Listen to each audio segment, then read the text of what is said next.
అతనికి జవాబు ఉండదు. Because that is dead. ఎందుకంటే ఆ మనిషి చనిపోయాడు.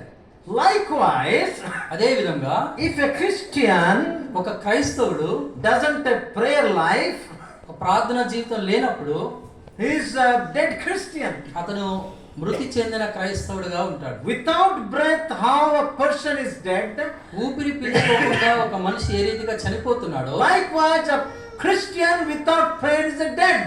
అదే విధంగా ఒక క్రైస్తవుడు కూడా ప్రార్థన లేకపోతే ఆత్మీయంగా చనిపోయినవాడు. Whatever happens to him, there will be no response. అతనికి ఏం జరిగినా కానీ దాని వల్ల ఉపయోగం ఏముండదు. You pinch or hit, whatever it may be, no response. మీరు గిల్లినా కొట్టినా ఏం చేసినా కానీ అతని దగ్గర నుంచి జవాబు ఉండదు. So a prayerless Christian, whatever he does or she does or commits sin, no response. ఒక ప్రార్థన లేని క్రైస్తవురాలు ఏమి చేసినప్పటికీ ఏ ఉపయోగం ఉండదు. No feeling at all. ఎన్ని పనులు చేసినా కానీ ఆత్మీయ నింపుదల ఉండదు. No seriousness. ఏ యథార్థత నిజాయితీ ఉండదు. Only negligence. కేవలము బద్ధకము అలక్ష్యం మాత్రమే. There are so many Christians today, ఈ రోజుల్లో చాలా మంది క్రైస్తవులు because they don't have Christian prayer life, వారికి ప్రార్థనా జీవితం లేకపోవడం బట్టి they lead a negligent life. వాళ్ళు ఎంతో అలక్ష్యమైన జీవితాన్ని జీవిస్తున్నారు. They are not serious about their Christian life. వారి క్రైస్తవ జీవితం విషయం వారికి ఏ పట్టింపు లేనట్లుగా ఉంటున్నారు. As a result, దానివల్ల there is no spiritual growth. ఆత్మీయమైన ఎదుగుదల అనేది ఉండట్లేదు. No spiritual growth. ఆత్మీయమైన ఎదుగు ఏమాత్రం కనబడట్లా. They are as like the other unbelievers. వారు ఇతర క్రైస్తవుల వలె లేదంటే ఇతర నామకార్థ క్రైస్తవుల యొక్క బూడిద వలె ఉంటున్నారు. Why there is no difference between Christian and non-Christian? ఒక క్రైస్తవుడికి ఇతర వ్యక్తికి ఏ తేడా లేనట్లుగానే ఉంటుంది. A believer and unbeliever. ఒక విశ్వాసికి అవిశ్వాసి. Because they don't have the real breath that they should have. ఎందుకంటే వారికి నిజమైన ఆ యొక్క ఊపిరి వంటి ప్రార్థన లేకపోవడం బట్టి. I don't tell you are not praying. మీరు ప్రార్థించట్లేదని నేను చెప్పట్లేదు, కానీ You don't have prayer life. మీకు ప్రార్థనా జీవితం లేదని నేను అంటలేదు. But sometimes it should be a real breath. కొన్నిసార్లు అది నిజమైన ప్రార్థనా జీవితం ఊపిరిగా ఉండాలి మనకి. I am not here to condemn anybody. నేను ఇక్కడ ఎవరిని గద్దించడానికి కోపడటానికి రాలేదు. But to encourage and to strengthen, I want to tell you. పురుకొల్పటానికి బలపరచడానికే నేను ఇక్కడికి వచ్చాను. You must be knowing Christian prayer is completely a different prayer. క్రైస్తవ జీవితం అనేది చాలా వ్యత్యాసంగా, చాలా విలువైనదిగా, వేరైనదిగా మీకు తెలుసు. In this world everybody prays. ఈ ప్రపంచంలో ప్రతి ఒక్కరు ప్రార్థన చేస్తారు. Those who are theists, those who believe. అన్యులు కూడా, దేవుడు నమ్మని వారు కూడా, దేవుడు లేననే వారు కూడా ప్రార్థన చేస్తారు. Theist means those who believe in the existence of God. Existence of. They are the theists. దేవుడు ఉన్నాడని నమ్మి ప్రతి ఒక్కరు ప్రార్థన చేస్తారు. Atheists, they don't believe in the existence of God. దేవుడు లేడని అనుకునే వాళ్ళు ప్రార్థన చేయరు. But Psalm number 14 says those who don't believe in the existence of God, they are fools. కానీ కీర్తనలో 14వ కీర్తనలో దేవుడు లేడు అని చెప్పేవారిని బుద్ధిహీనులుగా బైబిల్ చెప్తుంది. I thank God we all are theists.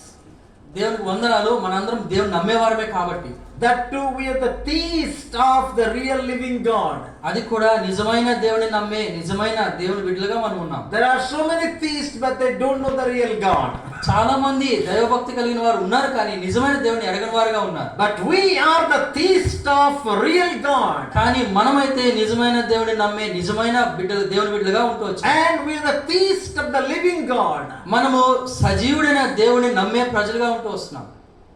And in order to be a living theist, we need to have prayer life. నిజమైన దేవుని బిడ్డలుగా జీవించే దేవుని బిడ్డలుగా ఉండాలంటే మనకు ప్రార్థనా జీవితం అనేది. I already told everybody, those who believe in the existence of God, pray. దేవుడు ఉన్నాడని నమ్మే ప్రతి ఒక్కళ్ళు ప్రార్థన చేస్తారని చెప్పాను. But the Christian prayer is different. కానీ క్రైస్తవుని యొక్క ప్రార్థన మాత్రం చాలా వేరేది. So why it is different, that I want to tell. ఎందుకు అది వ్యత్యాసమైనది అనేది మీకు చెప్తాను నేను. Christian prayer is different. క్రైస్తవుని ప్రార్థన అనేది చాలా వ్యత్యాసమైనది. Because it consists of few ingredients. ఎందుకంటే దానికి కొన్ని అవసరమైన విషయాలు ఉన్నాయి. Secondly, Christian prayer is different రెండవదిగా క్రైస్తవ ప్రార్థన అనేది వేరు. because Christian prayer is done in the power of the Holy Spirit or in the Holy Spirit. ఎందుకంటే పరిశుద్ధాత్మ శక్తి ద్వారా లేదా పరిశుద్ధాత్మతో మనం ప్రార్థన చేస్తాం. The book epistles to Ephesians, when Apostle Paul writes in 6th chapter, I think 10th verse onwards, we need to pray in the Spirit, Holy Spirit. అపోస్తలుడైన పౌలు అపోస్తలుల కార్యములో రాసుకుంటాడు 6వ అధ్యాయం 10వ వచనంలో మనము ఆత్మ ద్వారా ప్రార్థన చేయాలని చెప్పి రాసుకుంటాడు. Christians should pray in the Holy Spirit.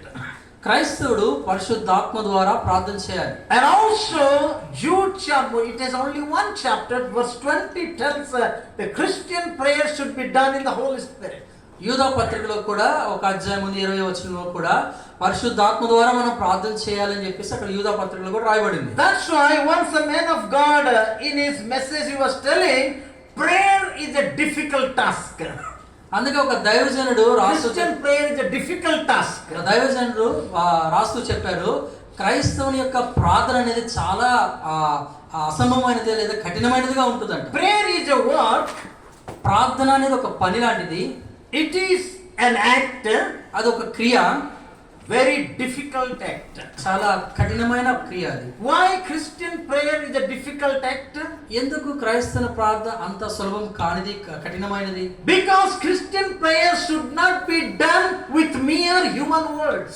ఎందుకంటే అది మానవ సంబంధమైన మాటల ద్వారా చేయబడే ప్రార్థన కాదు కాబట్టి. Christian prayer should not be done by the learning by learnt words. మనం ఏదో నేర్చుకున్న 4 మాటలను బట్టి చేసే ప్రార్థన కాదు కాబట్టి. There are some people they quote lot of Bible references and they pray. చాలా మంది ప్రార్థించేటప్పుడు అనేకమైన రిఫరెన్స్లు ప్రస్తావిస్తూ ప్రార్థన చేస్తుంటారు. And some people pray with bombastic words. చాలా మంది గంభీరమైన మాటలతో ప్రార్థన చేస్తుంటారు. Beautifully they pray. చాలా అందంగా అద్భుతంగా ప్రార్థన The చేస్తుంటారు. description will be beautiful. చాలా చక్కగా వివరిస్తూ ప్రార్థన చేస్తుంటారు. Show wonderfully. మంచిగా ప్రదర్శిస్తుంటారు ప్రార్థనని. Sometimes some prayer will be a message. ఒక్కొక్కసారి ప్రార్థన అనేది వర్తమానంగా ఉంటుంది. Very good. మంచిదే. But is that done in the Holy Spirit? అయితే అది పరిశుద్ధాత్మ ద్వారా చేయబడిన ప్రార్థన కాదా? It's very important. చాలా అవసరమైనది. You may be thinking, what is this new kind of teaching? ఇదేంటి కొత్త బోధ నాకు చెప్తున్నారేమో మీరు అనుకోవచ్చు. It is not new type of teaching. ఇదేమి కొత్త బోధ కాదు. It is a real biblical teaching. ఇది నిజమైన బైబిల్ అనుసారమైన బోధే. When we pray, we must pray being filled with the Holy Spirit. మనం ఎప్పుడైతే ప్రార్థన చేస్తామో ఆ ప్రార్థన పరిశుద్ధాత్మతో నింపబడి ఉండాలి. Because the Bible says, Bible చెప్తుంది when we pray, మనం ప్రార్థించినప్పుడు we don't pray, మనం కాదు but ప్రార్థించేది. the Holy Spirit God prays on behalf of us. పరిశుద్ధాత్మ దేవుడు నీ పక్షాన నా పక్షాన దేవుడు మొరపెడుతూ ఉంటాడు. The important thing is, are we allowing the Holy Spirit to pray on behalf of us? ముఖ్యమైన విషయం ఏంటంటే పరిశుద్ధాత్మ దేవుణ్ణి మన పక్షముగా మొరపెడటానికి మనం అనుమతిస్తున్నామా Or we just pray? లేదా మనం మామూలు ప్రార్థన చేస్తున్నామా? It is your responsibility to know it. ఇది నీ యొక్క బాధ్యతను ఎరగటం అనేది. I don't tell this. నేను ఇది మీకు చెప్పట్లేదు. You must know it. మీరు తెలుసుకొని ఉండాలి ఇది. When you pray, మీరు ప్రార్థించేటప్పుడు whether you allow Holy Spirit to pray on behalf of you, పరిశుద్ధాత్మ నీ పక్షంగా ప్రార్థన చేయడం నువ్వు అనుమతిస్తున్నావా లేదా అని. or you just pray. నేను ప్రార్థన చేస్తానంటే What is your prayer experience now? ఇప్పుడు నీ ప్రార్థన జీవితం అనేది ఎట్లా ఉంది? Let us take seriously. కొంచెం సీరియస్ గా తీసుకుందాం. We have heard so many messages on prayer. ప్రార్థన విషయంలో అనేకమైన వర్తమానములు వినున్నాం. So many renowned speakers they have preached on prayer. చాలా పెద్ద పెద్ద బోధకులు ప్రార్థన విషయంలో అనేక బోధలు చేశారు. And in this church so many brothers have preached on prayer. ఈ మందిరం ఈ సంఘంలో కూడా చాలా మంది సేవకులు చాలా మంది బోధకులు ఈ ప్రార్థన విషయమే బోధించారు. So message on prayer is not a new message. ప్రార్థన విషయమే వర్తమానం గొప్పది కొత్తది ఏం కాదు ఇప్పుడు. But why today again we are going to hear something about prayer? కానీ మరలా మనం ప్రార్థన విషయమై ఎందుకు ఇంకో వర్తమానం వినాల్సి వస్తుంది? I told you, నేను మీకు చెప్పాను, a Christian prayer is a difficult task. క్రైస్తవుని యొక్క ప్రార్థన అనేది చాలా కఠినమైన పని. Why? Because it should be done in the Holy Spirit. ఎందుకంటే అది పరిశుద్ధాత్మ ద్వారా మనం చేయాల్సిన పని. Shall we read Ephesians chapter 6. ఎఫెసీయులకు రాసిన పత్రిక 6వ అధ్యాయము. If I am not mistaken, it is 10th verse.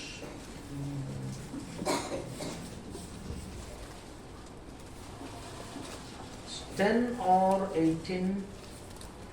Where it is? Can anybody help me? 18th verse. 6వ అధ్యాయము 18వ వచనం. ఆత్మ వలన ప్రతి సమయమందును ప్రతి విధమైన ప్రార్థనను విజ్ఞాపనను చేయుచు ఆ విషయమై సమస్త పరిశుద్ధుల నిమిత్తమును పూర్ణమైన పట్టుదలతో విజ్ఞాపన చేయుచు మెలకుగా ఉండుడి. Please do not misunderstand. మీరు దీన్ని అపార్థం చేసుకోవద్దు. Praying in spirit means not praying in the unknown tongue. ఆత్మతో ప్రార్థన చేయటం అంటే ఏదో అన్య మాటలతో ప్రార్థన చేయటం కాదు. Many people believe if somebody will pray in tongue, unknown tongue, he is praying in the Holy Spirit. అనేకమైన భాషలతో ప్రార్థన చేసినప్పుడు పరిశుద్ధ ఆత్మతో ప్రార్థన చేస్తారని అనుకుంటారు. అది పొరపాటు. This is not so. అది అలా ఉండదు. If you utter some words, of course this is the gift of God. మనం ఏదో గొప్ప గొప్ప మాటలు లేదంటే అన్య మాటలు మాట్లాడినప్పుడు అది ఆ పరిశుద్ధాత్మ అనుకోకూడదు, దేవుని వరమే. కానీ Apostle Paul himself said, అపోస్తలుడైన పౌలు తనకి తానే చెప్పాడు, if I pray in the tongues of the angels or unknown tongues, దేవతల యొక్క భాషలో లేదా అన్య భాషల్లో నేను ప్రార్థించినప్పుడు, but if I don't have love, ఇప్పుడు నేను ప్రేమ అనేది లేనప్పుడు, I'm just a clinging symbol. నేను ఒక వేలాడే ఒక వస్తువు వంటి వాడిని. You understand? People say, they say, oh, he is praying in tongue. He is praying in the Holy Spirit because speaking in tongue. భాషల్లో మాట్లాడుతున్నాగా పరిశుద్ధాత్మతో ప్రార్థన చేస్తారా అని అనుకుంటారు. It is not that. కానీ అలా ఉండదు. కానీ maybe you speak in tongue. మీరు భాషల్లో మాట్లాడొచ్చు. Because this is the gift of God. అది దేవుని యొక్క వరము. We cannot deny it. దాన్ని మనం కాదనలేము. But during the time of Apostle Paul, people were proud of speaking in tongue.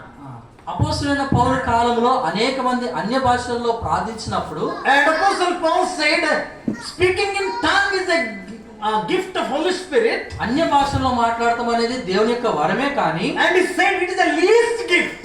కానీ అది అత్యంత తక్కువ బహుమానంగా అపోస్తలుడు పౌలు చెప్తూ వచ్చాడు. because people were proud of speaking in tongue. ఎందుకంటే ఆ భాషల్లో ప్రార్థించినప్పుడు వాళ్ళందరూ ఎంతో గర్వంతో నిండుకున్న వారుగా ఉన్నారు. now what does it mean praying always in the spirit?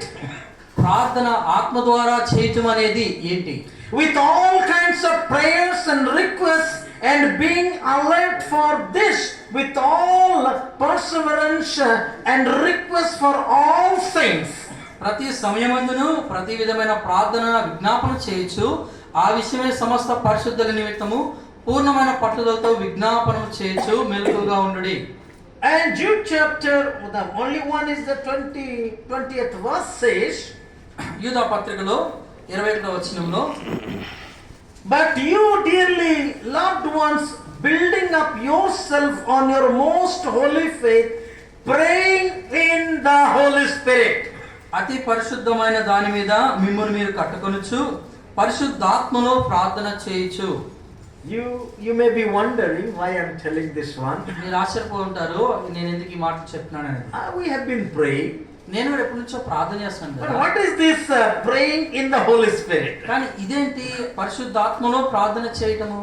Am I praying in the Holy Spirit? నేను పరిశుద్ధాత్మలో ప్రార్థన చేస్తున్నానా? What is my prayer today? ఇవాళ నా ప్రార్థన ఏ రీతిగా ఉంది? The Bible says బైబిల్ గ్రంథం చెప్తుంది I must pray in the Holy Spirit. నేను పరిశుద్ధాత్మలో ప్రార్థన చేయాలి. Why I don't have this experience? నాకు ఎందుకు ఇలాంటి అనుభవం లేదు ఇంతవరకు? Do you have such kind of question now? అలాంటి ప్రశ్న ఇవాళ మీ మొదలేమైనా ఉందా? Nothing to worry. మీరేం భయపడాల్సిన పని You లేదు. are praying.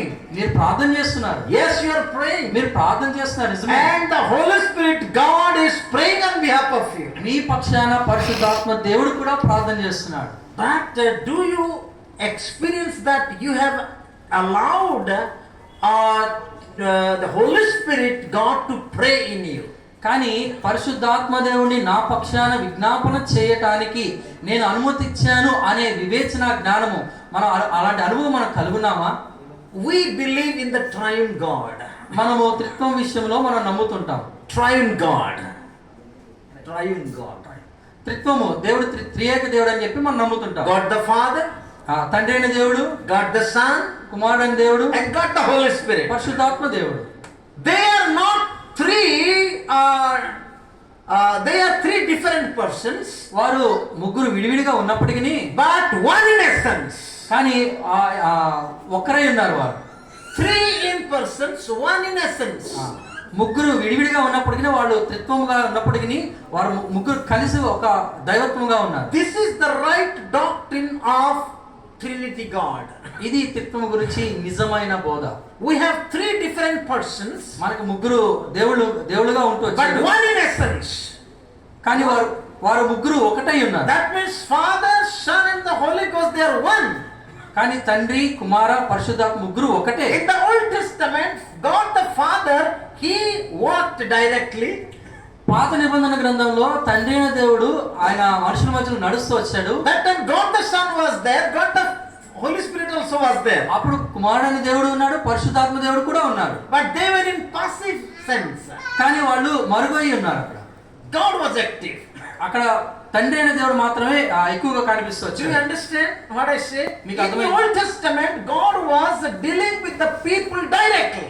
అక్కడ పాత నిబంధనలో తండ్రి అయిన దేవుడు నేరుగా ప్రజలతో మాట్లాడుతూ వారితో కలుస్తూ వచ్చారు. And Holy Spirit God and Son the God also, God the Son also were there. అక్కడ పరిశుద్ధాత్మ దేవుడు ఉన్నాడు, కుమారుడైన దేవుడు కూడా ఉన్నారు. Right from the beginning.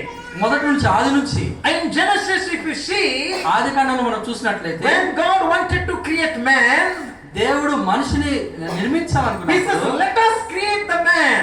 ఆయన ఏమంటే రండి మనము మానవుని నిర్మిద్దాం అని అన్నారు. God was alone that time. అప్పుడు దేవుడు ఒక్కడే ఉన్నాడు. So who was there again? ఇంకా అక్కడ ఎవరెవరు ఉన్నారు మరి? He said, let us create man. రండి మనము అని అప్పుడు దేవుడు చెప్తూ వచ్చాడు. We know that. Where is that verse? Genesis chapter 1:26 or where it is? అది ఆది కాండము మొదటి అధ్యాయంలో ఎక్కడుంది మీకు తెలుసు కదా?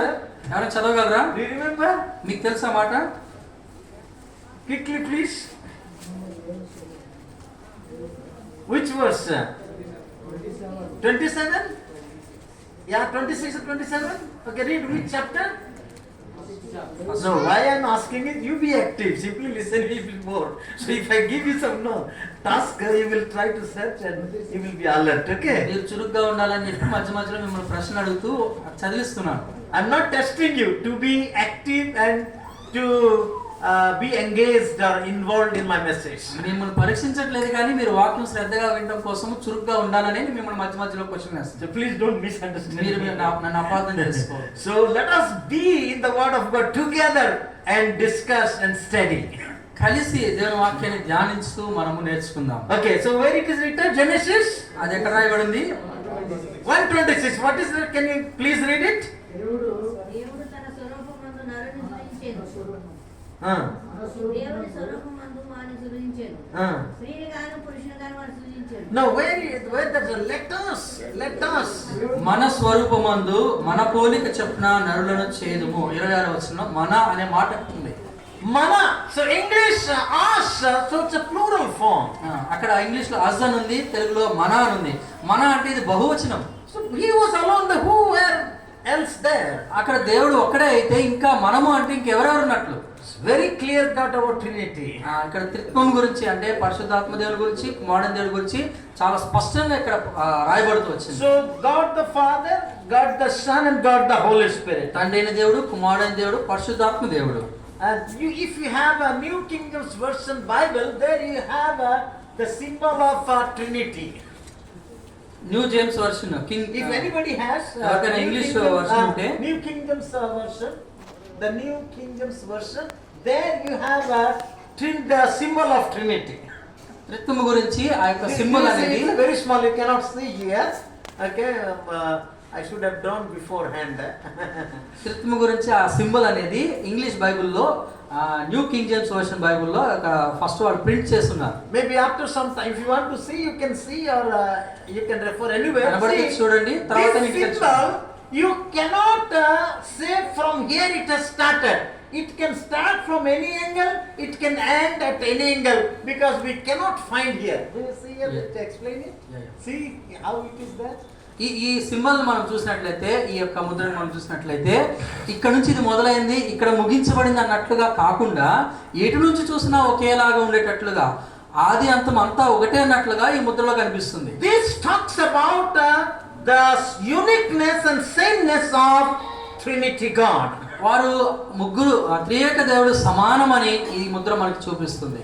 So what I want to tell you is, Old Testament, then New Testament, Jesus started dealing with the people directly. పాత నిబంధనలు అయితే తండ్రి అనే దేవుడు నేరుగా ప్రజలతో మాట్లాడుతూ వచ్చారు. But that time God was passive and Holy Spirit was passive. అప్పుడు కుమారుడైన దేవుడు పరిశుద్ధాత్మ దేవుడు వారు మరుగై ఉన్నట్లుగా చూస్తాం మనం. But Jesus was active. కానీ యేసుక్రీస్తు ప్రభువారు అక్కడ మనకి కనబడుతుంటారు. After the resurrection of Jesus Christ, యేసుక్రీస్తు ప్రభువారు తిరిగి లేపబడిన తర్వాత, and after the ascension of Jesus Christ, ఆయన పైకి పునరుత్థానం అయిన తర్వాత the grace period continued. ఆ కృపకాలం అనేది జరుగుతూ వచ్చింది. Now God the Father, God the Son, they are in passive mode, and Holy Spirit is in active mode. తండ్రి అయిన దేవుడు కుమారుడు అయిన దేవుడు మరుగై ఉన్నారు. పరిశుద్ధాత్మ దేవుడు అనేది మన వెలుగులోకి వచ్చాడు. I understand. ఇప్పుడు మీకు అర్థమైందా How Trinity God they are working త్రియేక దేవుళ్ళు మన జీవితాల్లో ఏ రీతిగా పనిచేస్తున్నారు? ఇప్పుడు మీకు అర్థమైందా? in three different stages. మూడు రకాల పరిస్థితుల్లో మనం ముగ్గురిని చూడొచ్చు. Old Testament God the Father directly. పాత నిబంధనలో తండ్రి అయిన దేవుడు నేరుగా కనిపించాడు. In New Testament Jesus Christ directly till he died, rose again and ascended. కొత్త నిబంధన గ్రంథంలో కుమారుడైన దేవుడు యేసుక్రీస్తు ప్రభువారు చనిపోయేంత వరకు నేరుగా ప్రజలతో మాట్లాడుతూ కలుస్తూ వచ్చారు. Jesus before he died he told, I am going to leave you not as orphan because I am going to send a helper. యేసుక్రీస్తు ప్రభువారు చనిపోయే ముందు ఆయన మనకు వాగ్దానం చేశారు, నేను మిమ్మల్ని అనాథలుగా విడవను కానీ మీతో ఉండడానికి సమాధానకర్తను పరిశుద్ధ ఆత్మను మీకు ఇస్తానని చెప్పారు. Can anybody tell me in which chapter of John's gospel is written? అది ఎక్కడ ఏ రిఫరెన్స్ లో ఉందో ఎవరైనా చెప్పగలరా? యోహాను సువార్త 14:26. Yes, thank you brother so much. So John's gospel chapter 14 tells about the Holy Spirit. పరిశుద్ధ యోహాను సువార్త 14వ అధ్యాయం అనేది పరిశుద్ధ ఆత్మ దేవుని గురించి చెప్పబడుతుంది. And for that the Holy Spirit in Greek it is mentioned parakletos. పారాక్లిక్ అని గ్రీకు భాషలో పరిశుద్ధాత్మ దేవుని గురించి చెప్పబడుతుంది. Parakleto, para means side, పారా అనగా ఒక పక్కని, kletos means helper. క్లితస్ అంటే సహాయం చేసేవాడండి. A helper who will be beside us to help us. సహాయం చేశాడు మనకి ఎప్పుడు మన పక్కనే ఉన్నాడు అని దాని అర్థం. So Holy Spirit is not only a power, పరిశుద్ధాత్మ దేవుడు అనేది ఒక శక్తి మాత్రమే కాదు, he is a helper, ఆయన సహాయకుడు, he is a person. ఆయన ఒక వ్యక్తిగా ఉన్నాడు. Please understand.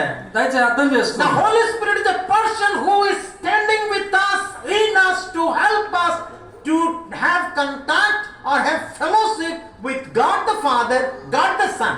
పరిశుద్ధాత్మ దేవుడు మనతో ఉంటూ మనలో ఉంటూ మన పక్షాన్ని విజ్ఞాపన చేస్తూ మనకు సహాయం చేస్తూ తండ్రికి కుమారునికి మనము అందుబాటులో వారు మనకు అందుబాటులో ఉండేటట్లుగా పరిశుద్ధాత్మ దేవుడు చేస్తున్నాడు.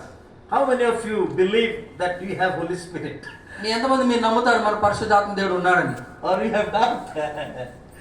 నమ్ముతారు? Bible says, no need to tell the reference, if anybody confesses in his mouth and tells Jesus is Lord, it is done by the Holy Spirit. నీ నోటితో యేసు ప్రభు అని రక్షకుడని ఒప్పుకున్నట్లయితే నువ్వు క్షమించబడ్డాను పరిశుద్ధమైన బైబిల్ గ్రంథం చెప్తుంది. That means you have the Holy Spirit. అంటే నీకు పరిశుద్ధాత్మ దేవుడు ఉన్నాడని అర్థం. There is no doubt. దానిలో ఏ సందేహం లేదు. Everybody sitting here ఇక్కడ కూర్చున్న ప్రతి ఒక్కరి విషయంలో is with Holy Spirit. దేవుడు పరిశుద్ధాత్మ దేవుడు మనతో Holy ఉన్నాడు. Spirit is in you. పరిశుద్ధాత్మ దేవుడు నీలో ఉన్నాడు. Please do not doubt. ఏ మాత్రం సందేహించదు. And you are praying నువ్వు ప్రార్థన చేస్తున్నావు in the Holy Spirit. పరిశుద్ధాత్మ దేవునిలో నువ్వు ప్రార్థన చేస్తున్నావు. Don't doubt it. ఇంకే మాత్రం సందేహించదు. Rejoice in the Lord. సంతోషించండి ప్రభువులో. You are praying in the Holy Spirit నువ్వు పరిశుద్ధాత్మలో ప్రార్థన చేస్తున్నావు because Holy Spirit is in you. పరిశుద్ధాత్మ దేవుడు నీలో ఉన్నాడు. How Holy Spirit is in you? పరిశుద్ధాత్మ దేవుడు ఏ రీతిగా నీలో ఉన్నాడు? Because you confess Jesus is Lord. ఎందుకంటే యేసు ప్రభువును ఒప్పుకున్నావు Is కాబట్టి. there any more proof you need? ఇంకా ఏదైనా నీకు రుజువు కావాలా? No. ఏ రుజువు అవసరం లేదు. Only thing is we doubt. ఇంకేం మనం సందేహించాల్సిన పని లేదు. That's why అందుకని James chapter 4 యాకోబు పత్రిక 4వ అధ్యాయం and verse 8 tells. 8వ వచనం చెప్తుంది. Shall we read that one? James chapter 4 verse 12. 4వ అధ్యాయం 12 ఒక్కడే ధర్మశాస్త్రమును నియమించి న్యాయము విధించువాడు. James chapter 4 is that? Wrong, huh?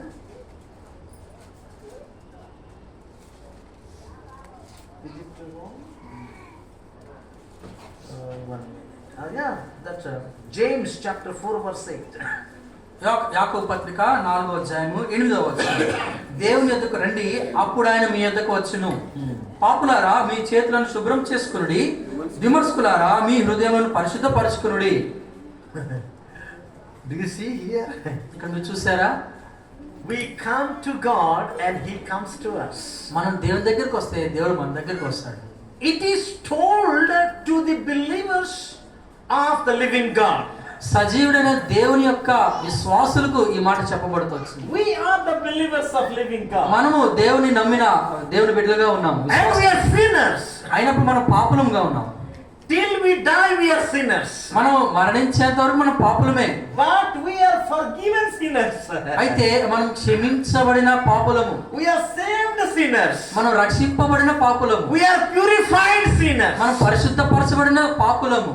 We are newly created people being sinners. మనము నూతనముగా చేయబడిన పాపులము. We are sinners. మనం పాపులమే. But He has forgiven us. కానీ దేవుడు మనకు క్షమించిన వాడుగా ఉన్నాడు. Men will remember. మనుషులు గుర్తుపెట్టుకుంటారు. But God will not remember. కానీ దేవుడు మన పాపాలను క్షమించి Why మర్చిపోయాడు. men will remember? మనుషులు ఎందుకు గుర్తుపెట్టుకుంటారు? Because His sinful nature is still there. ఇంకా మనలో ఆ పాప ఆ స్వభావం ఉంది కాబట్టి We గుర్తుపెట్టుకుంటారు. got a new creature, a new nature. మనకు ఆ నూతన స్వభావం మనకు కావాలి. Always they are fighting together. ఎప్పుడు ఆ పాత స్వభావం నూతన స్వభావం అనేది యుద్ధం జరుగుతూ ఉంటుంది. Apostle Paul says, అందుకని అపోస్తలుడు పౌలు చెప్తున్నాడు, what I want to do, నేనేం చేయాలనుకుంటున్నాను I don't do. నేను చేయనది. What I don't want to do, నేనేం చేయకూడదు I do అనుకుంటున్నాను the same. అదే చేస్తున్నాను. Because this is the law of the sin. ఎందుకంటే ఇది పాపం యొక్క నియమంగా ఉంటూ వచ్చింది. The sin nature. అది పాప స్వభావం. అది Sinful nature is there. పాప స్వభావం మనలో ఇంకా ఉంది కాబట్టి But to suppress the sinful nature, అలాంటి పాప స్వభావాన్ని మనం అణిచివేయడానికి God has given the new nature. దేవుడు మనకి నూతన స్వభావం అనుగ్రహిస్తాడు. That is the Holy Spirit, the work of the Holy Spirit. అదే పరిశుద్ధాత్మ దేవుని యొక్క శక్తి. Listen carefully. జాగ్రత్తగా వినండి. Otherwise it will be a critical thing or it may confuse you.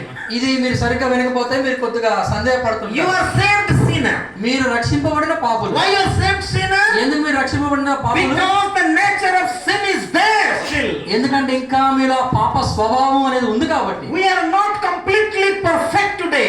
మనం సంపూర్ణం కాదు ఇప్పటికి. We are reaching toward the perfection. మనం ఆ సంపూర్ణతకి జరుగుతూ వస్తున్నాం, ముందుకు వెళ్తూ వస్తున్నాం. As long as we are with this human breath on the face of this earth, ఇంకా ఈ భూమి మీద మనం ఈ ప్రాణంతో ఈ ఊపిరితో ఉన్నంత కాలము we live with the sinful nature. ఆ పాప స్వభావంతోనే బ్రతుకుతాం. But to suppress it కానీ దాన్ని and అణిచివేయడానికి, to depress it, దాన్ని ఇంకా మనం the తొక్కివేయడానికి new nature is given. ఆ కొత్త స్వభావం దేవుడు మనకి That is ఇచ్చాడు. the Holy Spirit as a helper. అది పరిశుద్ధాత్మ దేవుడు మనకు సహాయకుడుగా. By the Holy Spirit, ఆ దేవుడు పరిశుద్ధాత్మ ద్వారా we suppress the sinful nature. మనలో ఉన్న పాప స్వభావాన్ని మనం We అణిచివేస్తున్నాం. get victory over the sinful nature. ఆ పాప స్వభావం మీద మనం విజయం పొందుకుంటూ When it వస్తున్నాం. happens, ఎప్పుడు అది జరుగుతుంది? when we yield to the will of Holy Spirit. ఎప్పుడైతే పరిశుద్ధాత్మ దేవుని మనకి అధికారము ఆయన యొక్క ఆ అధికారం కిందకు వస్తాము. When we allow the Holy Spirit to work in us completely. ఎప్పుడైతే పరిశుద్ధాత్మ దేవుడు మనలో సంపూర్ణంగా తన కార్యసిద్ధి కలుగజేయడానికి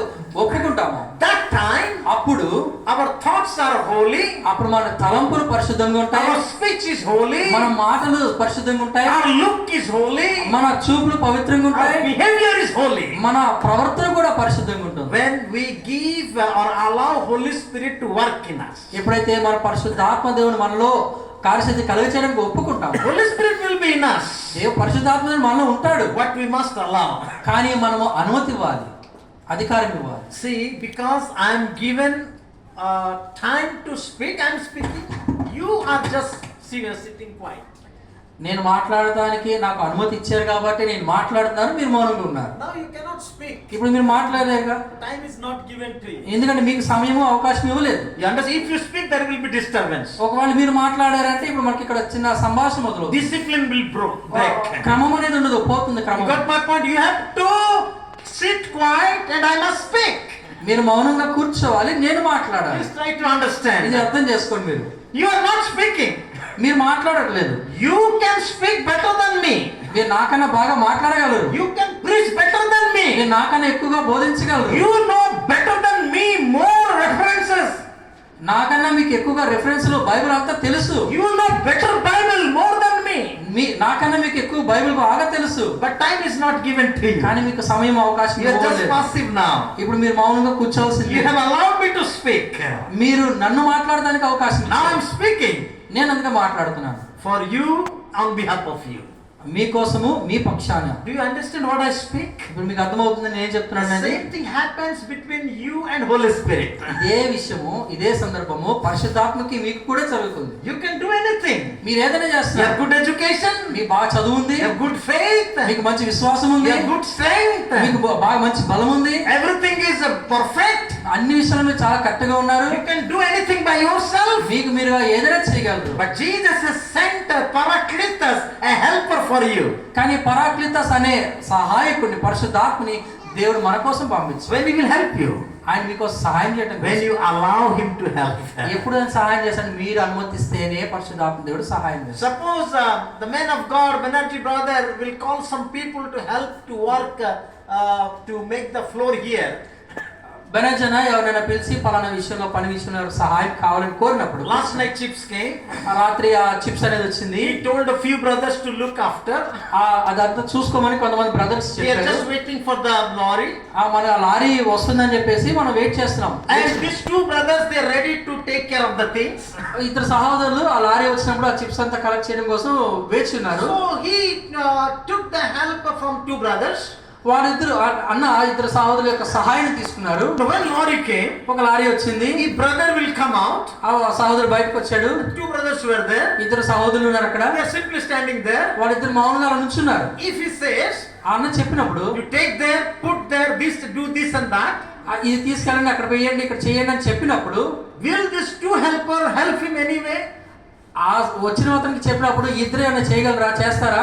They are standing there just helper. వీళ్ళు సహాయం చేయడం కోసమే వచ్చారు. But they are not doing anything. కానీ వాళ్ళు ఏం చేయట్లేదు. Why? ఎందుకని? Because they are not allowed. ఎందుకంటే వాళ్ళని పంపించలేదు, అనుమతి ఇవ్వలేదు కాబట్టి. If brother will just stand there, the helpers will do all the things according to instruction. ఒకవేళ అన్న చేతులు అక్కడ నిలబడినట్లయితే ఆ ఇద్దరు సహాయకులుగా పిలవడిన వారు చేసి ఉండేవాళ్ళు. Because they are called to help. ఎందుకంటే వాళ్ళు సహాయం చేయడం కోసమే పిలువబడ్డారు. Same way, అదే విధంగా we should be quiet. మనము మౌనంగా ఉండాలి. We should be passive. మనం మౌనంగా ఉండాలి. Holy Spirit be active. పరిశుద్ధాత్మ దేవుడు మనలో కార్యం చేయాలి. Now understand? ఇప్పుడు మీకు అర్థమవుతుందా? Now Holy Spirit is in you. పరిశుద్ధాత్మ దేవుడు నీలో ఉన్నాడు. Only thing is we don't allow the Holy Spirit or we don't yield ourselves completely to the will of Holy Spirit. ఒక విషయం ఏంటంటే పరిశుద్ధాత్మ మనలో ఉన్నప్పటికీ పరిశుద్ధాత్మ మనలో కార్యం చేయటానికి పరిశుద్ధాత్మని మనము ఆ అవకాశం అనేది ఇవ్వట్లా. Do you understand? మీకు అర్థమవుతుందా? Please do not doubt. ఏ విషయం సందేహించద్దు. You have the Holy Spirit in you right now. నీలో ఖచ్చితంగా పరిశుద్ధాత్మ దేవుడు ఇప్పుడు ఉన్నాడు. I'm not exaggerating you. నేను మిమ్మల్ని ఏమీ మాయ చేయట్లేదు. The word of God says, దేవుని వాక్యం చెప్తున్నా. if anybody confess Jesus in his mouth, యేసు రక్షకుడిని ఎవరైనా నోటితో ఒప్పుకున్నట్లయితే that he is Lord, ఆ దేవుడు ప్రభు అని, it happens through the Holy Spirit. అది పరిశుద్ధాత్మ ద్వారానే జరుగుతుంది. Because Holy Spirit is there in you, పరిశుద్ధాత్మ నీలో ఉన్నాడు కాబట్టి you are praying to Jesus as Lord. ఆ దేవునికి యేసుక్రీస్తు ప్రభు అని నువ్వు ప్రార్థన చేస్తున్నావు. What a great wonderful proof we have today. ఎంత గొప్ప అద్భుతమైన రుజువు మనకి ఇవాళ ఉంది. Let us rejoice in the presence of the Lord that Holy Spirit is in us. ఆ విషయమై పరిశుద్ధాత్మ దేవుడు మనలో ఉన్నాడని దేవుని సన్నిధిలో సంతోషిద్దాం. But the question is, కానీ ప్రశ్న ఏంటంటే are you yielding to the will of Holy Spirit? నువ్వు పరిశుద్ధాత్మకి అనుమతి లేదంటే పరిశుద్ధాత్మ ద్వారా అన్ని చేస్తున్నావు. That we need to learn. అది మనం నేర్చుకోవాలి. We need to commit our ways and everything to Him. మన మార్గాలు మన తలంపులు అన్ని పరిశుద్ధాత్మకి మనము సమర్పించాలి. That is enough. అది చాలు. He will do on behalf of us. నీ పక్షాన ఆయనే అన్ని చేస్తాడు. What to pray, what not to pray, Holy Spirit God will teach us. ఏ విషయం ప్రార్థించాలి, ఏవి ప్రార్థించకూడదని పరిశుద్ధాత్మ And దేవుడు how to pray, Holy Spirit will teach us. ఎలా ప్రార్థించాలనే పరిశుద్ధాత్మ దేవుడు మనకు నేర్పిస్తాడు. Jesus was there to understand the prayer of two people. అక్కడ యేసుక్రీస్తు ప్రభువారు నన్ను ఇద్దరు చేసిన ప్రార్థనని అర్థం చేసి The Pharisee went and prayed. ఆ పరిస్థితి వెళ్ళి ప్రార్థన చేస్తూ వచ్చాడు. The tax collector went and prayed. ఆ సుంకరు కూడా వెళ్ళి ప్రార్థన చేయడానికి వెళ్ళాడు. The tax collector is known as a sinner. ఆ సుంకరి లేదా ట్యాక్స్ కలెక్ట్ చేసేవాడు పాపి అని కొంచెం. Pharisee is known for his righteousness. ఆ పరిసయ్యుడు నీతిమంతుడని కొంచెం. But look at this, the righteousness prayer is rejected and the sinner's prayer is accepted. కానీ ఆ ఇద్దరు ప్రార్థనలో చూడండి, ఆ పరిసయ్యుని ప్రార్థన వినబడలేదు, సుంకరి ప్రార్థన మాత్రం దేవుడు అంగీకరిస్తాడు. Because it talks about the heart's situation. ఎందుకంటే అది మన హృదయం యొక్క పరిస్థితిని బట్టి, The setup of your heart and mindset. నీ యొక్క మనస్సు, నీ యొక్క హృదయం ఏ రీతిగా ప్రార్థించినా దేవుడు చూస్తాడు. You may pray well. నువ్వు బాగా ప్రార్థన It's చేయొచ్చు, bombastic word. మంచి మంచి పెద్ద పెద్ద పదాలు Quoting చేయొచ్చు, lot of Bible references. చాలా బైబిల్ రెఫరెన్స్లతో నువ్వు ప్రస్తావించి But ప్రార్థన what is your చేయొచ్చు. mindset and heart's condition in the sight of God? దేవుని దృష్టిలో నీ మనస్సు, నీ హృదయం ఏ రీతిగా ఉందనేది దేవుడు చూస్తాడు. We are not here to judge each other. ఇక్కడ మనం ఒకరినొకరిని తీర్పు తీసుకోవడానికి లేము, We are here to understand our own heart's condition కానీ మన యొక్క హృదయ యొక్క పరిస్థితిని మనం తెలుసుకోవడానికి and pray to God. ఆ తర్వాత మనం And our ప్రార్థించాలి. mindset, మన యొక్క మనస్సు, మన యొక్క స్థితి, that is what it is very important to understand. ఇది మనం అర్థం చేసుకోవడం చాలా అవసరమైనది. Well, dear children of God, అయితే దేవుని బిడ్డలారా, I told you నేను మీకు చెప్పాను, Christian prayer is a difficult task క్రైస్తవుని యొక్క ప్రార్థన అనేది చాలా కఠినమైన పరిస్థితి. because it should be done in the Holy Spirit. ఎందుకంటే అది పరిశుద్ధాత్మలో చేయబడాల్సిన ప్రార్థన. And secondly, రెండవదిగా it has some ingredients. దానికి కొన్ని ఇంగ్రీడియంట్స్ అనేవి కావాలి. So quickly, without explaining much, I will tell the 4 ingredients. 4 విషయాలు నేను మీకు త్వరగా చెప్తాను. When we pray, మనం ప్రార్థించినప్పుడు our Christian prayer మన క్రైస్తవుని యొక్క ప్రార్థన should have 4 things. 4 విషయాలు కలిగి ఉండాలి. I just want to remind it once again to you all. మరొకసారి మీకు జ్ఞాపకం చేయాలని ఇష్టపడుతున్నాను. When we pray, మనం ప్రార్థించినప్పుడు a Christian prayer should begin with adoration. క్రైస్తవుని యొక్క ప్రార్థన దేవుని యొక్క స్తుతితో It ప్రారంభించబడాలి. should begin with adoration. అది దేవుని ఘనపరుస్తూ And ప్రారంభించబడాలి. morning I was telling, నేను ఉదయకాలంలో చెప్తూ వచ్చాను, our adoration మన యొక్క స్తుతి దేవుని ఘనపరచడం అనేది should happen out of our experience. మన యొక్క అనుభవంలో నుండి చేయబడుతుంది. Personal experience. మన యొక్క వ్యక్తిగత అనుభవం నుండి దేవుని How స్తుతించాలి. I have tasted God. నేను దేవుని ఏ రీతిగా నా జీవితంలో రుచి చూచానని, What experience I have with God. దేవునితో ఎటువంటి అనుభవము నేను కలుగున్నాననే దాన్ని, What are the things I have experienced with my God? ఏ ఏ విషయాల్లో దేవుని నేను బాగా అనుభవించాననే దాన్ని బట్టి ప్రభువుని Who కనపరచాలి. is He? ఆయన ఎవరు అనేది, What He is? ఆయన నీ జీవితంలో ఏ రీతిగా ఉన్నాడనే What is the దాన్ని, relation between God and me? దేవునికి నాకు ఉన్న సంబంధం ఏంటనేది, With that experience, అలాంటి అనుభవంతో if I adore Him, నేను దేవుని గణపరిచినట్లయితే that adoration is acceptable. అలాంటి స్తుతి, ఆ ఘనత అనేది దేవుడు That అంగీకరిస్తాడు. will be a sweet aroma to God. అది ఇంపైన సువాసనగా దేవునికి ఉంటుంది. అది And how we should adore? ఎలాగా దేవుడు మనం గణపరచాలి? If we read the word of God, దేవుని వాక్యాన్ని మనం చదివినట్లయితే Exodus chapter 3 verse 5 says, నిర్గమకాండము 3:5 it talks to Moses. మోషేతో దేవుడు మాట్లాడుతూ వస్తున్నాడు. God tells Moses, దేవుడు మోషేతో చెప్తూ వస్తున్నాడు, when he appears to Moses in the burning bush, ఆ మనుచున పొదలో దేవుడు మోషేకి కనబడినప్పుడు Moses wanted to see what is happening by going closer to that. ఆ మండుచున్న పొద దగ్గరికి వెళ్ళి అక్కడ ఏం జరుగుతుందో మోషే చూడాలనుకున్నాడు. That time God is telling Moses, అప్పుడు దేవుడు మోషేతో చెప్తున్నాడు, Moses, Moshe put off your shoes, నీ పాదరక్షణ తీసి పక్కన పెట్టు. because where you stand in the holy place, నువ్వు ఎందుకంటే పరిశుద్ధమైన స్థలంలో నిలబడి ఉన్నావు.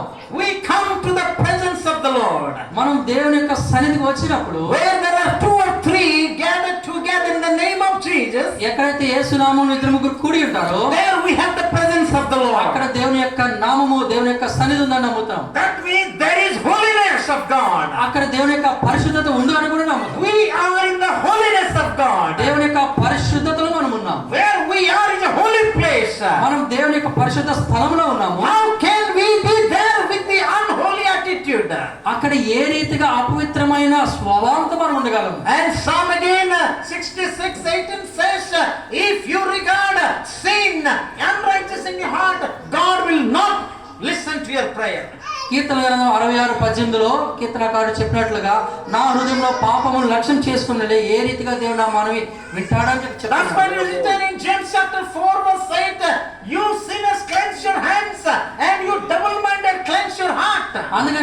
పాపులారా విమర్శకులారా మీ చేతులు కడుక్కోండి అని చెప్పి యాకోబు పత్రిక 4:8 కూడా చెప్పబడుతుంది. Putting our shoes means మీ పాదరక్షలు పక్కన పెడతామంటే confessing our sins and cleansing our hands. మన పాపంలో ఒప్పుకుంటాం, ఆ పాపంలో కడుక్కుంటాం. Remove the doubts that we have about God. దేవుని విషయం అనుకున్న సందేహాలన్నీ తీసేసుకుంటాం. We should remove the doubts. దేవుని విషయం అనుకున్న సందేహాలన్నీ తీసేసుకుంటాం. God is there to answer. He answer our prayers. దేవుడు మన ప్రార్థనని ఆ జవాబు ఇవ్వడానికే ఉన్నాడు. Maybe it will be delayed, కొంత ఆలస్యం అవ్వచ్చేమో but కానీ your prayer will be answered. ఖచ్చితంగా నీ ప్రార్థన మాత్రం జవాబు We ఇస్తాడు. should not have doubt. మనకి ఏ మాత్రం సందేహం ఉండకూడదు. And the last time I was telling one example, ఇంత ముందు కూడా నేను ఒక ఉదాహరణ చెప్తా one వచ్చాను. old lady, ఒక వృద్ధ స్త్రీ she was listening to the message. దేవుని యొక్క వాక్యాన్ని వింటూ వస్తుంది. If you have a little faith like a mustard seed, whatever you say, it will happen. ఆవగింజంత విశ్వాసం నీకు ఉన్నట్లయితే నువ్వు ఏది చెప్పినా జరిగిపోతుందని చెప్పిన If you command the mount to be lifted up and be thrown in the sea, it will happen. ఒకవేళ ఒక పర్వతానికి ఎత్తి అవతల సముద్రంలో పడవేయబడును అని నువ్వు చెప్పినట్లయితే, An old lady had a problem. There was a small hamlet or small mountain in front of her house. దేవుని మందిరానికి ఆమె ఇంటికి మధ్యలో ఒక చిన్న పర్వతం అనేది ఒక అడ్డుగా ఉంటూ వచ్చింది. She prayed, ఆమె చాలా ప్రార్థన చేసింది. God, if I little faith, I have very little faith, I pray, let this mountain go off and be fallen in the sea. కొంచెం విశ్వాసం ఉన్నా వింటానన్నా కదా ప్రభు, నా దగ్గర కొంచెం విశ్వాసం ఉంది, ఈ పర్వతం ఎత్తి సముద్రంలో పడవేయబడగా కానీ ప్రార్థన చేస్తూ వచ్చింది. After praying, she opened her eyes and saw a little bit.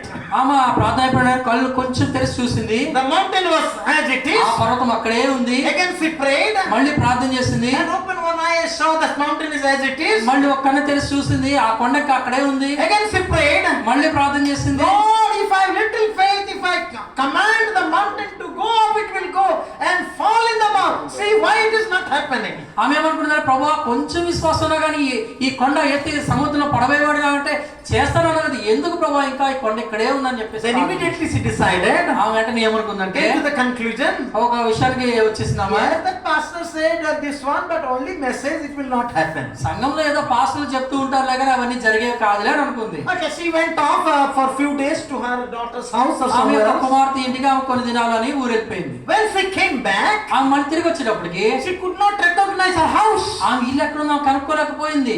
Arey, my house was here, where it is? అరే నా ఇల్లు ఉన్నారు కదా, ఎక్కడుందా ఇల్లు అనుకుంది. She asked somebody, ఆమె అక్కడ ఉన్నవారిని అడిగింది, where is my house? నా ఇల్లు ఏదని అడిగింది. There was a mountain here. ఇక్కడ కొండ ఉండాలి కదా, No ఏమని mountain. అడిగింది. కొండ లేదు ఏంటి అని అడిగింది. Then one boy told me, one man told, అక్కడ ఒక మనుషుడు చెప్పేటప్పుడు, your house will be there only. నీళ్ళు అక్కడే ఉంది కదా, Where is the mountain? మరి కొండ ఏదని అడిగింది. You don't know, aunt? నీకు తెలీదా aunty, One new collector came ఒక కొత్త కలెక్టర్ వచ్చారు, and he wanted to make a new way. ఆయన ఒక కొత్త మార్గం వేయాలనుకున్నారు. And to make a new way, ఆ కొత్త మార్గం they వేయాలనుకున్నప్పుడు demolished all the ups and downs, అక్కడ ఉన్న ఎత్తు పొలాలన్నింటినీ వాళ్ళు సమం చేస్తూ వచ్చారు. made it level. అంత సమానంగా సమాంతరంగా చేస్తూ వచ్చారు. Maybe because of that, your mountain is gone. అందుకేనేమో ఆ కొండ వెళ్ళిపోయింది, తీసేశారు వాళ్ళు. Then she saw, yes, really, she could go to her house directly, no turning this side, that side. Now she's going because the mountain is completely removed. ఇప్పుడు ఆ కొత్తగా వేసిన రోడ్లు నేరుగా చక్కగా ఆమె ఇంటికి ఆమె వెళ్ళిపోయింది. అటు ఇటు ఏ మెలికలు తిరగాల్సిన పని లేకుండా Then she said, అక్కడికి వెళ్ళి, Lord, I doubted. అయ్యా నేను Please సందేహించాను, forgive me.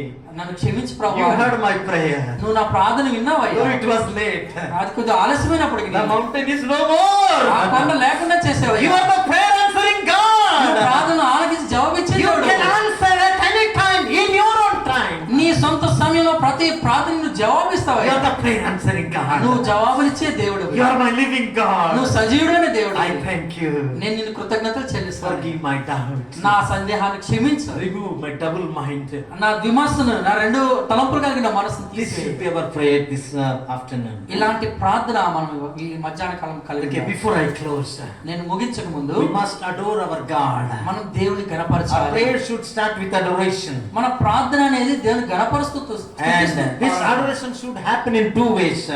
ఈ గణపరచం అనేది రెండు విధాలుగా జరగాలి. By putting off the shoes, మన పాదరక్షలు తీసివేస్తూ our doubts and unclean things from our life. మన సందేహాలు, మన పాప జీవితం, పాప ప్రభావం తీసివేస్తూ. Secondly, we must go straight and pay our obeisance to Him. మనం నేరుగా దేవుని దగ్గరికి వెళ్ళి మన యొక్క వినతులు అనేది Genesis chapter 7 verse 3 says. ఆదికాండము 7వ అధ్యాయము 3వ వచనంలో, So since the time is running, flitting so much, I just finish up very quickly.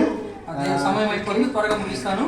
7:3 ఆకాశ పక్షుల్లో ప్రతి జాతి మగవి 7ను ఆడవి 7ను నీవు భూమి మీద అంతటి సంతతిని జీవంతో కాపాడినట్లు నీ ఎదుట ఉంచుకొనుము. Genesis 17:3. 17:3 క్షమించండి. ఆదికాండము 17వ అధ్యాయము 3వ వచనం. అబ్రాము సాగిలపడి ఉండగా దేవుడు అతనితో మాట్లాడి, ఇదిగో నేను నియమించిన నా నిబంధన నీతో చేసి ఉన్నాను, నీవు అనేక జనములకు తండ్రివగుదువు. Okay, and likewise Psalm number 95:6 also tells, and 15 Psalm number 44, and we can see 9 onwards. Bible అనేక చోట్ల కీర్తన 95 6 గాని 15 ఇంకా 44 15 ఈ యొక్క రిఫరెన్స్ల్లో I'm very happy many of us they kneel down and pray to God. చాలా మంది మోకరించి ప్రార్థన చేస్తారు. ఆ విషయం నాకు ఎంతో సంతోషం. This shows our prostration towards God. దేవుని పట్ల మనకున్న విధేయత తగ్గింపు అనేది ఎంతగానో మనం ప్రదర్శిస్తుంటాం. This is our adoration. అంటే మనం చూపిస్తాం, అది దేవుని కనపరచడం, and declare the glory. అది దేవుని యొక్క మహిమను వెల్లడిపరచడం. And in our prayer, మన ప్రార్థనలో we should proceed with confession. రెండోదిగా మనము ఒప్పుదలతో మన ప్రార్థన అనేది చేయాలి. Leviticus 5:5, quickly somebody read. లేవికాండం 5వ అధ్యాయం 5వ వచనము. ఎవరికి త్వరగా చదవండి. లేవికాండం 5వ అధ్యాయం 5వ వచనము. కాబట్టి అతడు వాటిలో ఏ విషయమందనను అపరాధి అయినప్పుడు ఆ విషయమందే తాను చేసిన పాపమును ఒప్పుకొని. Yes. So this morning we already discussed enough about confession. Here when we come to the presence of the Lord, when we pray, what all we remember, we have to confess it, repent it in our prayer. అదే కాలం మనం చెప్పుకున్న రీతిగా ప్రార్థన మనం చేసినప్పుడల్లా మనకి ఎన్ని విషయాలు గుర్తొస్తే అన్ని విషయాలు ప్రభు సన్నిధిలో ఒప్పుకోవాలి. Isaiah did the same thing. యెషయా అదే విధంగా చేస్తూ వచ్చాడు. He declared his glory, he adored him. దేవుని యొక్క మహిమను వెల్లడిపరుస్తూ వచ్చాడు. He declared the greatness of God. దేవుని యొక్క గొప్పతనాన్ని వెల్లడిపరుస్తూ వచ్చాడు. At the same time he confesses his own weakness. అదే సమయంలో ఆయన యొక్క బలహీనతల పాపాలు కూడా ఒప్పుకుంటూ So వచ్చాడు. adoration means a profession about God, ఆ దేవుని ఘనపరచడం అంటే దేవుని చాటించడం. and confession means repenting of our sins. ఒప్పుకోవటం అంటే మన పాపాల విషయమై మన పశ్చాత్తాపడటం. Then God is faithful and just to forgive us. దేవుడు నమ్మదైన వాడు కాబట్టి మన పాపాలన్నిటినీ He will listen to our prayers. మన ప్రార్థనలన్నీ ఆలకిస్తాడు. So adoration, దేవుని ఘనపరచడము, it begins with adoration. ప్రార్థన అనేది దేవుని ఘనపరుస్తూ మొదలవ్వాలి. Proceed with confession. ఆ తర్వాత ఒప్పుకోవడం అనేది జరగాలి. And our Christian prayer continues with thanksgiving. మూడోదిగా కృతజ్ఞత అనేది మన ప్రార్థనలో చూపించాలి. If we read Psalm number 103, 1-3, కీర్తన 103వ కీర్తన 1 నుంచి 3 వరకు and చూసుకున్నట్లయితే, Psalm number 107, 18 and 9, 8 and 9, 107వ కీర్తన 8, 9 చరణాలు చూసినట్లయితే, 1 Thessalonians 5 verse 18, మొదటి తెస్సలోనికీయులకు రాసిన పత్రిక 5:18లో, Psalm number 104-5, 100వ కీర్తన 4-5 చరణాలు Psalm చూసినట్లయితే, number 95, 1-5, 95వ కీర్తన 1 నుంచి 5 చరణాలు and చూసినట్లయితే, Ephesians 5, 19 and 20. ఎఫెసీయులకు రాసిన పత్రిక 5వ అధ్యాయము 19-20 వచనాలు. If we read all these verses, ఈ వచనాలన్నీ మనం it చదివినట్లయితే shows how we need to give thanks to God. ఈ వచనాలన్నీ దేవునికి మనం ఏ రీతిగా కృతజ్ఞతలు చెల్లించాలనే These చూపిస్తాయి. verses are talk about thanksgiving. ఈ వచనాలన్నీ దేవునికి కృతజ్ఞత కలిగి ఉండడం When we అనేది. give thanks, ఎప్పుడు మనం కృతజ్ఞత కలిగి ఉంటాం? when we get benefit, ఏదైనా మనకి మంచిది కలిగినప్పుడే కదా. when something good happened to us, ఏదైనా మంచి విషయం మనకు జరిగినప్పుడు కదా. when somebody will do favor to us, ఎవరైనా ఒక మంచి విషయం మనకు జరిగించినప్పుడే if కదా. somebody will give a piece of pen, we say thank you. ఎవరైనా మనకు ఒక పెన్ ఇచ్చినప్పుడు మనము వాళ్ళకి కృతజ్ఞతలు చెప్తుంటాం. So whatever you have received from God, మనం ఏదైతే దేవుడి నుంచి పొందుకున్నామో you should have a gratitude heart. దేవునికి దాని విషయమే మనం కృతజ్ఞత కలిగి ఉండాలి. Thanksgiving. కృతజ్ఞత చెప్పాలి. Finally, ఆఖరిగా Christian prayer should conclude with supplication. క్రైస్తవుని యొక్క ప్రార్థన ఏ రీతిగా ముగించబడాలంటే, It should begin with adoration. దేవుని గణపరచడం మొదలు పెట్టాలి. It should proceed with ఆ confession. తర్వాత ఒప్పుదల అనేది జరగాలి. And Christian prayer should continue with thanksgiving. మూడవదిగా దేవుని కృతజ్ఞత చెప్పాలి. And Christian prayer should conclude with supplication. నాలుగవదిగా ప్రార్థన ఎలా ముగించాలంటే అప్పుడు మన వినతులు అనేది దేవునికి సమర్పించాలి. Sorry, this short fellow has taken long time. చిన్నవాడిని ఎక్కువ సమయం తీసుకున్నాను అనుకోవద్దు, But I have to complete it. కానీ నేను ముగించాలి. supplication is very important. సమర్పణ అనేది ఎంతగానో అవసరం. విజ్ఞాపన. విజ్ఞాపన. One reference, 1 Timothy chapter 2. మొదటి తిమోతి రాసిన పత్రిక Let మొదటి us read అధ్యాయం 2వ వచనం. verses 1 and 2. That's all. మొదటి 2వ వచనం చదువుదాం. It's very important. చాలా ముఖ్యమైనవి. తిమోతి రాసిన మొదటి పత్రిక మొదటి అధ్యాయము Chapter 2. 2వ అధ్యాయము మొదటి 2 వచనాలు. మనము సంపూర్ణమైన భక్తియు మాన్యతయు కలిగి నెమ్మదిగాను సుఖముగాను బ్రతుకు నిమిత్తము అన్నిటికంటే ముఖ్యముగా మనుషులందరి కొరకును రాజుల కొరకును అధికారులందరి కొరకును విజ్ఞాపనలను ప్రార్థనలు యాచనలు కృతజ్ఞతాస్తుతులను చేయవలని హెచ్చరించుచున్నాను. You understand now? ఇప్పుడు మీకు అర్థమైందా? We have, I think, how many states in India? మనకి భారతదేశంలో ఎన్ని రాష్ట్రాలు ఉన్నాయి? 20? 28, 29? 29. Okay. So each state will have one chief minister and deputy chief minister. ప్రతి రాష్ట్రానికి ఒక ముఖ్యమంత్రి ఉప ముఖ్యమంత్రి ఉంటారు. And each state will have some districts with collectors and sub collectors. ప్రతి రాష్ట్రంలో కొన్ని జిల్లాలు ఉంటాయి, జిల్లాలకి కలెక్టర్లు ఉంటారు.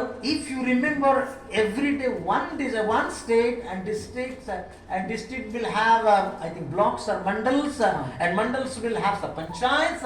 Every office will have the heads. If we remember all the offices pray, if time is sufficient. మనము ప్రతిరోజు ఆ రాష్ట్రాన్ని, ఆ రాష్ట్రంలో ఉన్న ఆ ముఖ్యమంత్రులు, అక్కడ జిల్లాలు, మండలాలు, గ్రామాలు ఇవన్నీ జ్ఞాపకం చేసుకోవాలంటే మన టైం సరిపోతుందా? All the population, saved and unsaved people are there. ఈ మొత్తం ఉన్న జనాభాలో రక్షింపబడిన వారు ఉన్నారు, రక్షింపబడని వారు కూడా ఉన్నారు. We have to pray for all of them. వీరందరి కోసం మనం ప్రార్థన చేయాలి. So praying for unsaved and saved people because it pleases God. రక్షింపబడిన వారి కోసము రక్షింపబడిన వారి కోసం మనం ప్రార్థన చేస్తుంటే దేవుడు సంతోషిస్తాడు. And God wants us to pray for our our leaders. అధికారుల కోసము రాజుల కోసం కూడా ప్రార్థన చేయమని దేవుడు చెప్తున్నాడు. So that we will have a peaceful life. అప్పుడు మనకి శాంతికరమైన జీవితం అనేది మనం Sometimes we don't have peaceful life అప్పుడు అంటే చాలా సార్లు మన సుఖమైన జీవితం ఉండదు. because we neglect in our prayer. ఎందుకంటే మనం ఆ విషయాన్ని మనం ప్రార్థనలో ఎంతగానో అలక్ష్యం చూపిస్తాం. Sometimes we just adore and confess. చాలా సార్లు దేవుని గణపరిచి మన పాపాలు ఒప్పుకొని We give thanks also. ఒక్కోసారి దేవుడు కృతజ్ఞతలు కూడా చెప్పేసి But many people, they are neglecting supplication.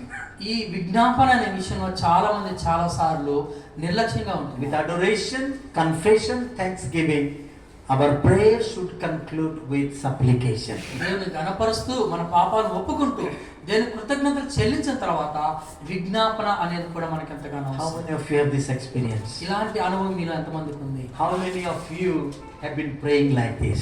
ఎంతమంది మీలో ఇలాంటి ప్రార్థన చేస్తున్నారు? If you have not done, no problem. ఇప్పుడు మీరు చేయకపోతే పర్వాలేదు. At least from today onwards, కనీసం ఈ రోజు నుంచి ఇలాంటి ప్రార్థన let us start a Christian prayer.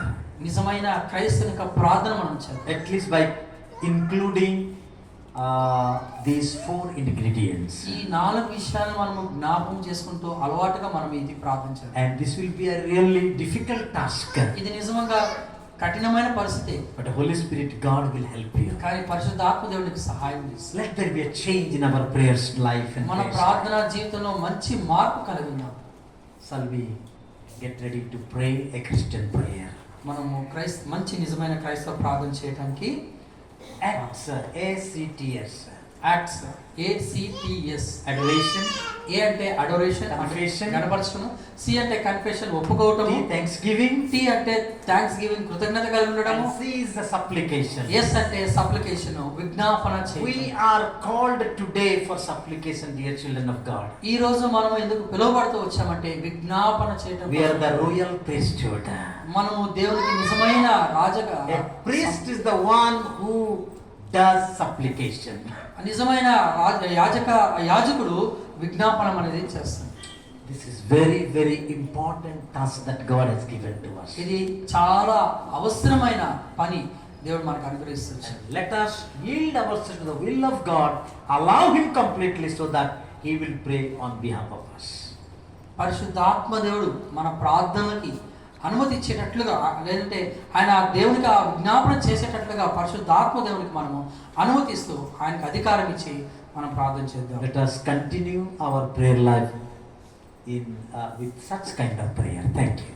అలాంటి ప్రార్థనా జీవితం మనం కలిగి ఉండటానికి ప్రయత్నిద్దాం. దేవునికి వందనాలు.